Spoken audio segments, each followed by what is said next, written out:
Priest. I had to laugh the way she said it. Maxi Priest. Tell me about the beginning of your career. Damn. Well, let me tell you. That's a long story. It would be all night. Yeah, but you can. I knew you from the time I was 12. Damn. I'm not that old. Don't be telling people I'm old. But you're not old. I'm not old. But I'm 23 now. Okay. My mother stopped me from going to one of your shows. And I'm 27. How could you be listening to me? Oh yeah, I started young. Yeah. You were a gifted child. There you go. Probably you still are actually. Well, I thank you. I appreciate that. Good. Cool. Anytime. There you go. So tell me, we have Should I Throw Me Corn in the Springtime, Intentions, Maxi. My mother actually, yeah, that's what I'm saying, because I grew up in Barbados and there was this DJ by the name of John Barry that introduced your music right to Barbados. And when you first came out, it's just like you had the whole island in the palm of your hands. Oh, damn. And you were supposed to, the first time you performed there, to my knowing, you were supposed to perform a Saturday. Was it the stadium? Yes, you see.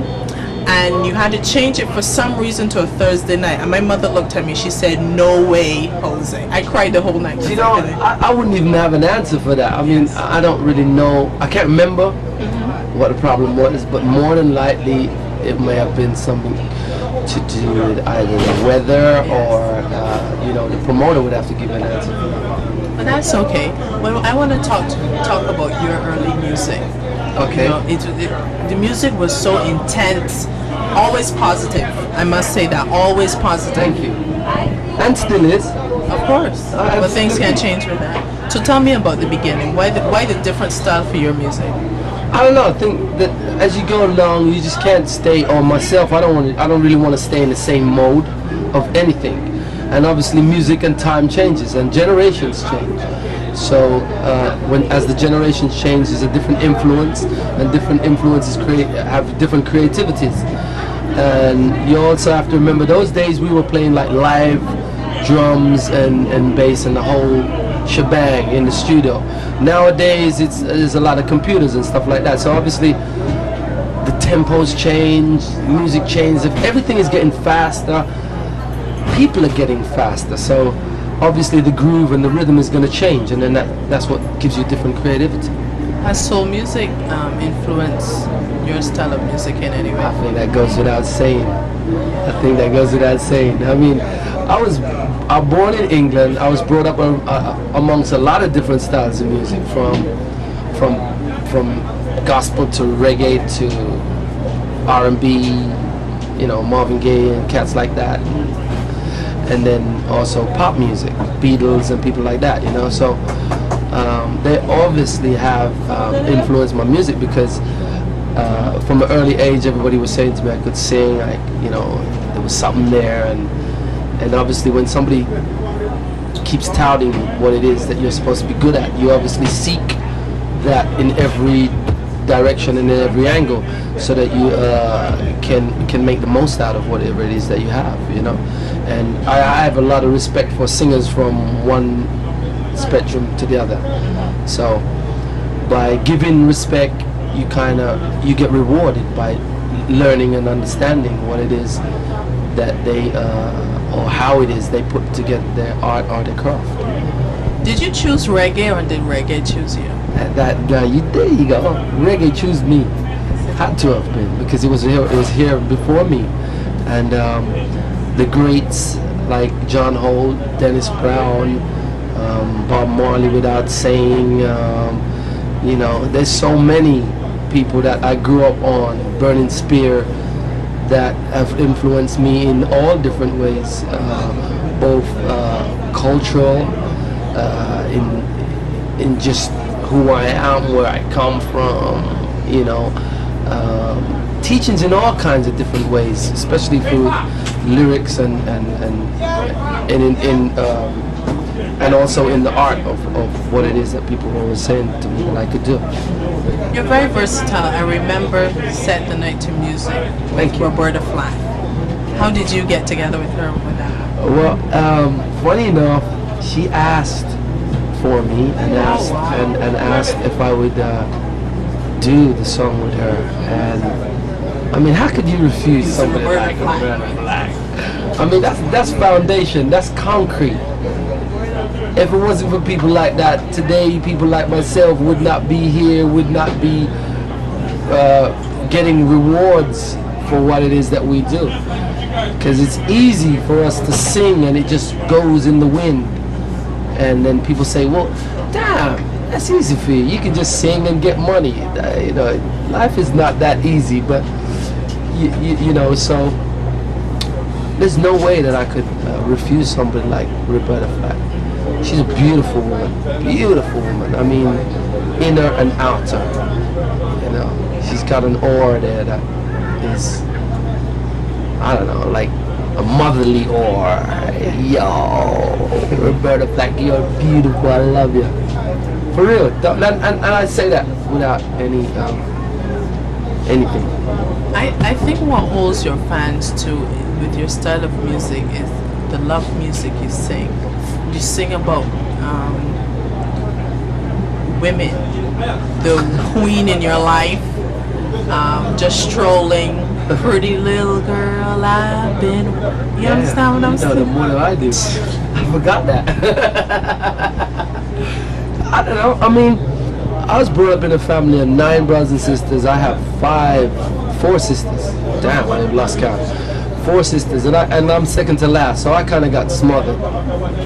You know, both mother and sisters, you know, would basically spoil me, you know. That's good. And I think that appreciation comes out in my music, I think.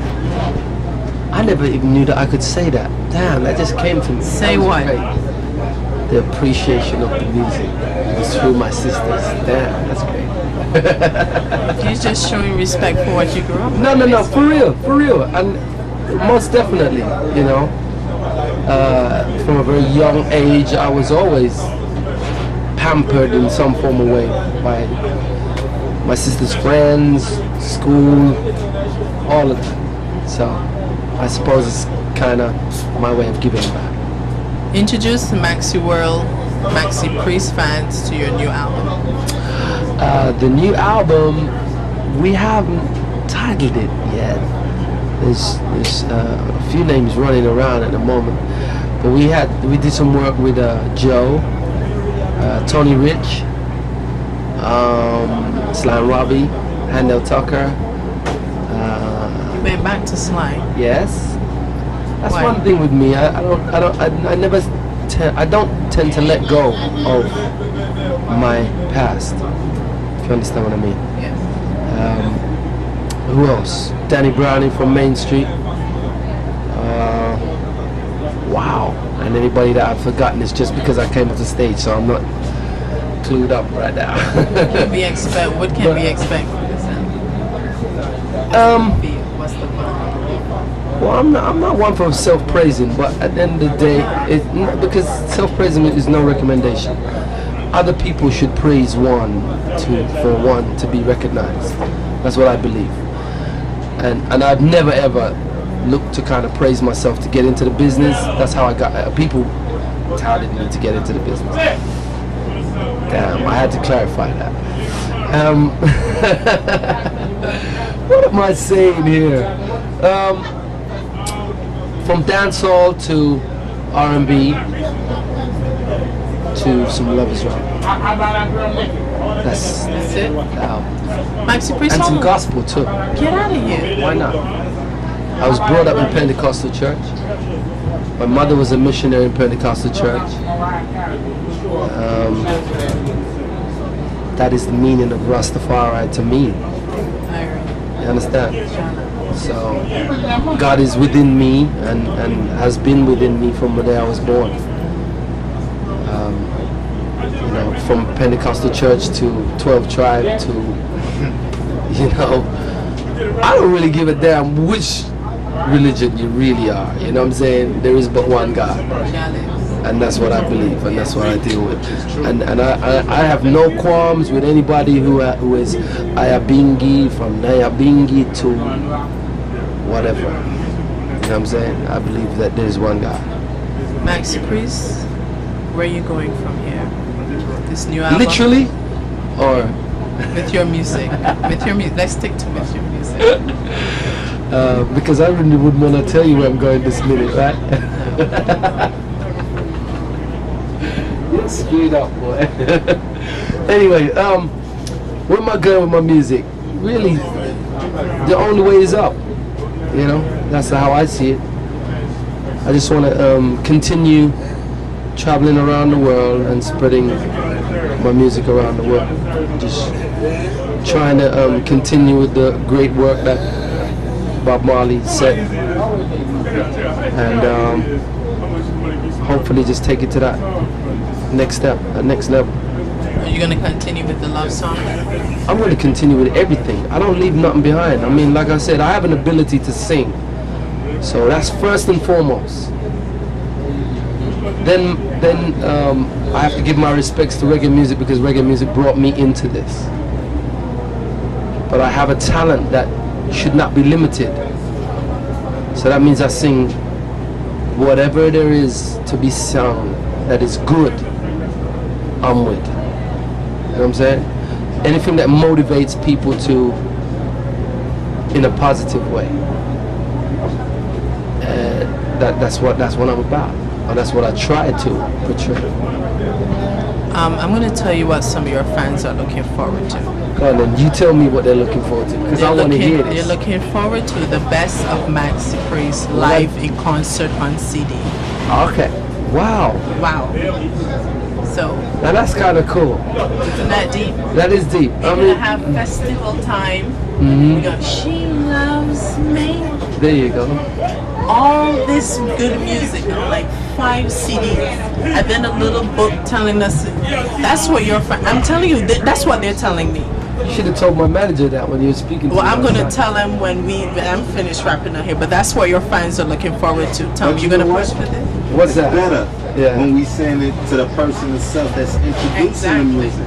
I hear you. I'm telling you what your fans want. want. The person that's pushing the music. I hear you, but you have to also understand that ever since and still to this very day, people that are coming from where I'm coming from grassroots of reggae music, still have a very difficult time in translating to the people that are pushing the music where it should be pushed, for one, and the audience that originated the music, because they still look at it, and there's nothing wrong with looking at it as a business, but at the same time there's a soul to it. We wanted to get a feeling from the person that's.